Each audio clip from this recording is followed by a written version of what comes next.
అందులో ఒకటి అసలు రాజధాని అనేదే లేకుండా 5 ఏళ్ల పాటు పాలించడం, ఉన్న రాజధానిని డిస్టర్బ్ చేసి 3 రాజధానుల పేరుతో ఎక్కడ ఏమీ చేయకుండా వదిలేయటం వల్ల నీకు ఎవరిని పెట్టుబడి పెట్టడానికి వచ్చినప్పుడు రాష్ట్రానికి పెద్ద తలకాయ ఏదైనా అడిగితే చెప్పలేని పరిస్థితి వచ్చింది కదా.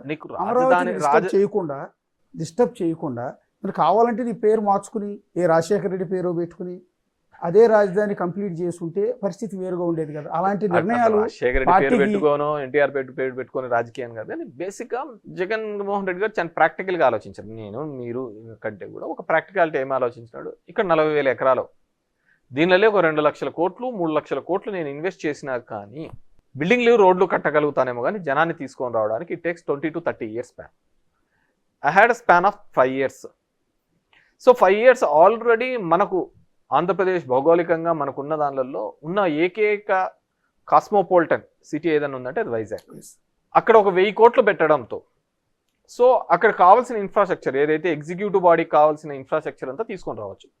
అదేవిధంగా ఐఏఎస్లు కావచ్చు, ఐపీఎస్లు కావచ్చు, ఇప్పుడు ఉద్యోగస్తులందరికీ కూడా అక్కడ ఒక ఇన్ఫ్రాస్ట్రక్చర్.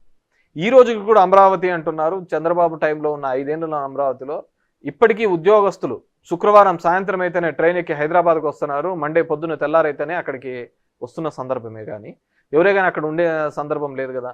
వెరీ వెరీ మినిమల్గా ఉంటున్నారు కదా. అదే వైజాగ్ లాంటి కాస్మోపాలిటీ ఆల్రెడీ ఇట్స్ బిల్డప్, ఆల్రెడీ కట్టిన ఊరు ఒకటి.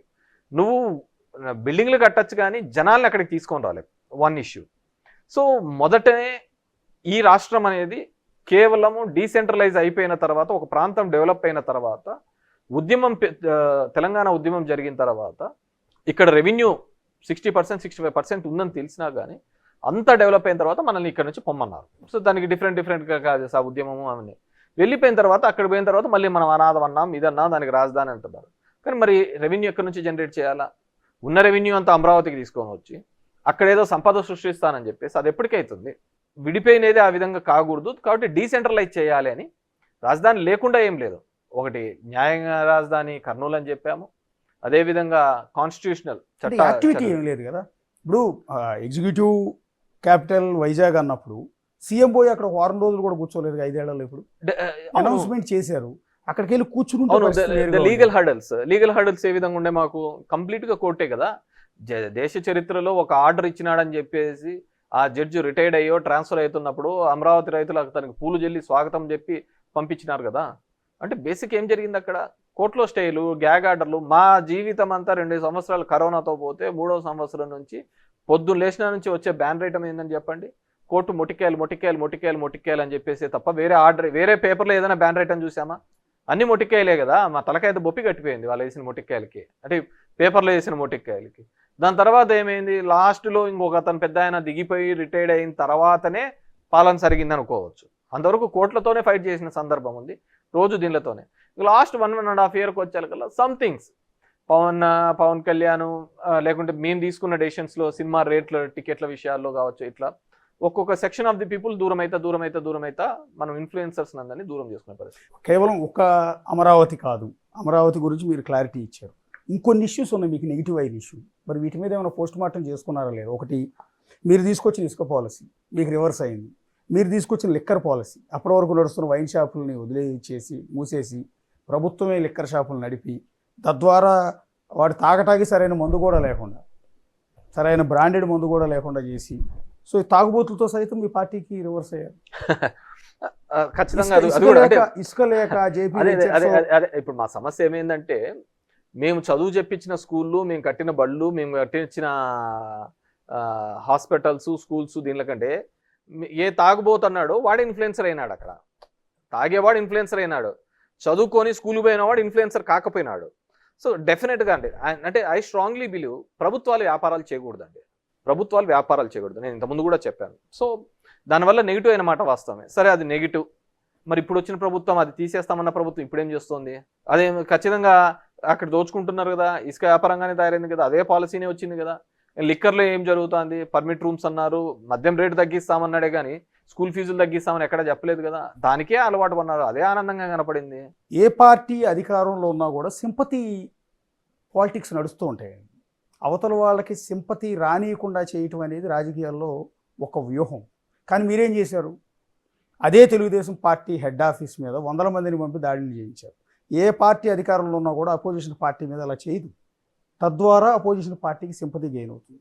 రెండోది, అదే అపోజిషన్ నాయకుడు ఇంటి మీదకి పదుల సంఖ్యలో కారులతో జనాన్ని ఇచ్చి పంపించి ఇంటి ముందు గొడవ చేయించారు.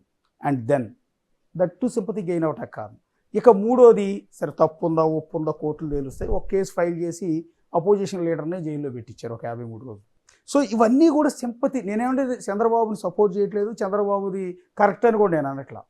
ఏవో ఇవన్నీ కూడా సింపతి. మీరు చెప్పిన 3 సందర్భాలలో కూడా ప్రతిపక్షాలను ఏకం చేయడానికి ఉపయోగపడినాయి. దాంట్లో మనం అదే మొదటిది ఒకసారి చంద్రబాబు నాయుడు ఏడ్చడం వల్ల వాళ్ళ కమ్యూనిటీలో అంతా పోలరైజ్ కావడం జరిగింది. చంద్రబాబు నాయుడు జైలుకు పోవడం వల్ల వాళ్ళ కార్యకర్తలు అందరూ కూడా పోలరైజ్ కావడం జరిగింది. పవన్ కళ్యాణ్ని హ్యాండ్లింగ్ చేసిన మిస్ హ్యాండ్లింగ్ వల్ల వాళ్ళ కమ్యూనిటీ మొత్తము కూడా వాళ్ళ ఫాలోవర్స్ అందరూ కూడా ఏకదాటి మీదుగా దట్స్ వి డిడ్ మిస్టేక్. అంటే కొన్ని రాజకీయాల్లో కొన్ని మనం చేసిన మిస్ హ్యాండ్లింగ్, ఒక సిచ్యువేషన్ని హ్యాండిల్ చేసే దాంట్లో తప్పుగా హ్యాండిల్ చేయడం వల్లే ఇవన్నీ కూడా పోలరైజ్ అయినాయి. దాంట్లో ఎటువంటి ఇది ఏం లేదు. కొద్దిగా సెన్సిబిలిటీగా ఆలోచించుంటే ఇంత తప్పిదాలు జరిగేది కాదు. సో అరెస్టు దానికి సంబంధించినది సరే, ఒకవేళ ఆ సందర్భం దాటుకొని ఒక 6 నెలల తర్వాత అయినా తిరిగి గవర్నమెంట్లోకి వచ్చిన తర్వాత అయినా చేసి ఉండొచ్చు, దానికి ఏమవుతుంది. సో ఎలక్షన్స్ 8 నెలలు 6 నెలల ముందు ఉన్నప్పుడు చేయడం అనేది నిజంగా అంటే ఇట్స్ బూమ్రాంగ్, మాకు బూమ్రాంగ్ అయింది. దానివల్ల కూడా ఆ 11 వచ్చిన దానిలో అది కూడా ఒక కారణంగానే చెప్పుకోవచ్చు. అంటే ఇందాక నేను అన్నది అదే అండి, అవతలి వారికి సింపతి గెయిన్ అవుతుంది అనుకుంటే అలాంటి కార్యక్రమాలు ఏ అధికారంలో ఉన్న ఏ ముఖ్యమంత్రి కూడా చేయడు. పార్టీ ఆఫీసుల మీద అటాక్ చేయటం, ఇంటి మీద అటాక్ చేయటం, అరెస్టులు చేయటం. ఇప్పుడు స్టిల్ చంద్రబాబు నాయుడు సీఎం 7 నెలలు అయింది. మీ పార్టీ నేతలను ఏ సోషల్ మీడియాలో పోస్టులు పెట్టారని 2-3 నందిగాం సురేష్ లాంటి వాళ్ళని అరెస్ట్ చేశారు తప్ప మిగిలిన వాళ్ళని ఎందుకు అరెస్ట్ చేయటం లేదు, వీళ్ళు అలా చేశారు ఇలా చేశారని పార్టీ కార్యకర్తలు అంతా తిరగబడుతున్నా కూడా చంద్రబాబు నాయుడు ఆ పని చేయట్లేదు. ఎందుకంటే మీకు సింపతి రాకూడదండి.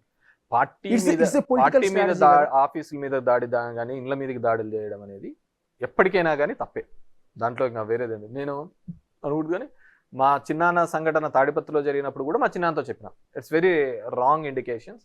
డెమోక్రసీలో మనము ఫైట్ చేయాలా, మాట్లాడాలా, మాట కాకపోతే లేకుంటే ఇంకో విధంగా మనం ఇది తీసుకోవాలి. ఇండ్ల మీదకి అనేది కానీ పార్టీ ఆఫీసుల మీదకి పోవడం అనేది చాలా తప్పిదమైన అంశం. సరే ఆ రోజు అది ఏ విధంగా ప్రొవోకేషన్స్ చేసినా ఇంకోటి చేసినా ఇట్స్ వెరీ రాంగ్. ఆఫీసుల మీద పోవడం అనేది తప్పదు. మిమ్మల్ని ఎంతైనా రెచ్చగొట్టచ్చు, ఏ విధంగా చేయొచ్చు, కానీ అది కావాలంటే నువ్వు అతని మీద తీసుకోగాని ఒక ఇన్స్టిట్యూట్ మీద నువ్వు అలా పోయినావు అంటే నువ్వు ఒక బ్యాడ్ కల్చర్ని నేర్పిస్తున్నట్టు, తప్పుడు విధానాన్ని నేర్పిస్తున్నట్టు, అది పద్ధతి తప్పు. నేను నా వీడియోస్ లో కూడా నేను చెప్పాను. అంటే ఇది పార్టీ నిర్ణయాలండి లేకపోతే ఓన్లీ ఇండివిజువల్ గా సీఎం గారు అప్పుడు జగన్ గారు తీసుకున్న నిర్ణయాలా? జగన్ గారు ఎందుకు చెప్తారు, అప్పుడు అన్న సందర్భంలో ఏడో ఎమోషనల్ అయింటాడు, ఏదో మనం ఇలా చేస్తే జగన్మోహన్ రెడ్డిని ఇంప్రెస్ చేయొచ్చు అని అనుకుంటారు, ఇంప్రెస్ చేయాలనే కార్యక్రమంలో చేస్తుంటారు. అంటే ఇప్పుడు కొన్ని ఇవాళ రేపు రాజకీయం అస్సలు తెలియని వ్యక్తులను అడిగినా కూడా కొన్ని ఈ పనులు చేయకూడదని చెప్తారు. అందులో ఒకటి రాజకీయ నాయకుల కంటే కూడా జనాలకు పబ్లిక్ బాగా ఉంది. అలాంటి సందర్భంలో అప్పటి అపోజిషన్ అప్పటికి 3 సార్లు సీఎంగా పనిచేసిన వ్యక్తి చంద్రబాబు నాయుడు, ఆయన సతీమణి మాజీ ముఖ్యమంత్రి సినీ నటుడు ఆయన ఎన్టీఆర్ గారి కుమార్తె, ఆమెకు పెద్ద లెగసీ ఉంది, ఫ్యామిలీ బ్యాక్గ్రౌండ్ ఉంది. అలాంటి మహిళని ఎంత దారుణంగా కించపరుస్తూ అసెంబ్లీలో కామెంట్ చేశారు, బయట ప్రెస్ మీట్లు పెట్టి కామెంట్ చేశారు. దీన్ని ఖండించకపోగా ప్రోత్సహించడం కూడా మీ పార్టీకి డ్యామేజ్ అవ్వాలి. డెఫినెట్గా ఒక లెగసీ ఉన్న కుటుంబం ఏ మహిళను కూడా ఆ విధంగా మాట్లాడడం తప్పే, మాట్లాడి ఉంటే. కానీ నేను ఆ రోజు అసెంబ్లీలో నేనైతే లేను, కానీ అసెంబ్లీలో మాట్లాడినారు అనే దానిలకు లేకుంటే చంద్రబాబు బయటకు వెళ్ళిన సందర్భంలో అయితే దాని గురించి వెళ్ళలేదు. తర్వాత అతను ప్రెస్ మీట్ పెట్టినప్పుడు దాన్ని చూపించడం జరిగింది, ఈ విధంగా చేసినాడని బాధపడుతూ వీడియోస్ రావడం జరిగింది తప్ప అంతకుముందు అసెంబ్లీలో ఉన్నంత టైంలో మాత్రం ఆ విధంగా అయితే బయటికి పోలేదు. సరే అతను అక్కడ బయటికి పోయినాక ఆ విధంగా బాధపడినాడా లేదా అని, కానీ దాని తర్వాత సందర్భంలో కూడా అలాంటివి కన్నా జరిగి ఉంటే, అలాంటివి మాట్లాడి ఉంటే ఖచ్చితంగా తప్పిదమే అని కూడా చెప్పి ఉంటే బాగుండేది. అది జరగలేదు. సో దాన్ని ఏ విధంగా చూపించారంటే ఓవరాల్గా కూడా వీళ్ళంతా ఒక రాక్షసులుగా అతన్ని హరాస్ చేస్తున్నారు, ముస్లోని పట్టుకొని ఏందయ్యా ఇంతగా ఇబ్బంది పెడుతున్నారు అనే ఫీలింగ్ చంద్రబాబు నాయుడు బాగా ఎస్టాబ్లిష్ చేయగలిగాడు. చంద్రబాబు నాయుడు కూడా చాలా తెలివిగా అసెంబ్లీలో కూడా ఎవరు ఉన్నప్పుడు అవతల వాళ్ళు ఎంతగా తిడుతున్నా అగ్రెసివ్గా మాట్లాడుతున్నా కానీ ఆయన చాలా ఓపిక్గా ఉన్నాడు. ఎందుకంటే ఆయనకు తెలుసు నన్ను ఇదే అస్త్రం మీద నేను మళ్ళీ వెళ్ళగలుగుతాను ఎలక్షన్లకు అని చెప్పేసి అంతే ఒక స్ట్రాటజీగా చూడే బాబుని ఎట్లా తిడుతున్నారు, చూడే బాబుని ఎట్లా తిడుతున్నాడు అనే ఒక స్ట్రాటజీగా చూపించాలనే ఒక ప్రయత్నం చేయాలని చేసినాడు. తెలుగు రాష్ట్రాల్లో ఒక బ్యాడ్ కల్చర్ వచ్చింది. మహిళ లేదు, ఎవరు లేదు, ఎవరికి పడితే వాళ్ళు ఇష్టానుసారం మాట్లాడడము, ఇష్టానుసారం మీమ్స్ చేయడము, పోస్ట్స్ పెట్టడము. అది ఎలా తయారైందంటే సరే అవతలోడు చేస్తున్నాడు మనం చేస్తున్నాము అంటే అవతలోనికి పనికి మాలనోడని మనం పనికి మాలనోళ్ళం కాలేం కదా. సో అది దానికి ఎక్కడో చోట కట్ కావాలి, సిద్ధాంతపరంగా ఒక తీసుకోవాలి. ఇప్పుడు ఎట్లా తయారైందంటే సోషల్ మీడియా వచ్చిన తర్వాత ఎవరు మటుకు వాళ్ళు ఇష్టానుసారం పెట్టడము, దానికి ప్రమోట్ చేయడము, వివిధ గ్రూప్స్లలో వేయడము, క్యారెక్టర్ అసాసియేషన్.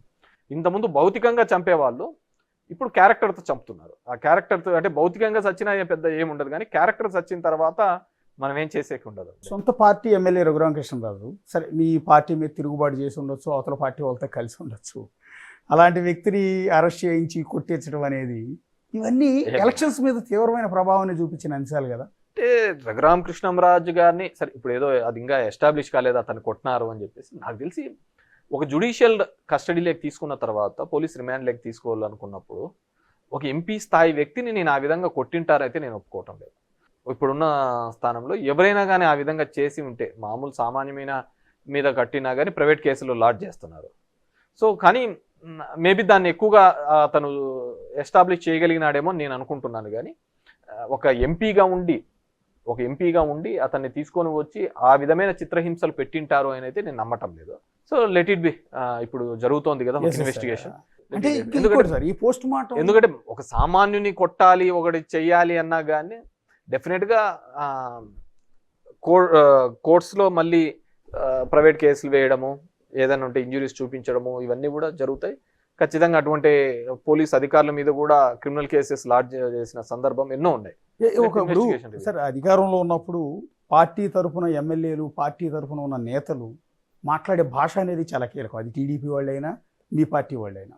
సో అది వైఎస్ఆర్ కాంగ్రెస్ పార్టీలో ఆ విపరీతమైన ఫ్రీడమ్ ఎక్కువైపోయిందేమో అనిపిస్తుంది కదా. ఇష్టం వచ్చినట్టు ఆ రోజు ఉన్న పవన్ కళ్యాణ్ను, చంద్రబాబును, పార్టీ లీడర్ని, మంత్రులుగా పనిచేస్తున్న వాళ్ళు కూడా బూతులు మాట్లాడటం, తిట్టడం, ఇదంతా జనాల్లోకి పార్టీ అంటే నెగిటివ్గా పోలేదా? దాన్ని కంట్రోల్ చేసే ప్రయత్నం ఎందుకు చేయలేదు అని? తిట్టమని ఏమి అధినాయకత్వం ఏమి ఆ విధంగా చెప్పింటది నేను అనుకోవటం లేదు.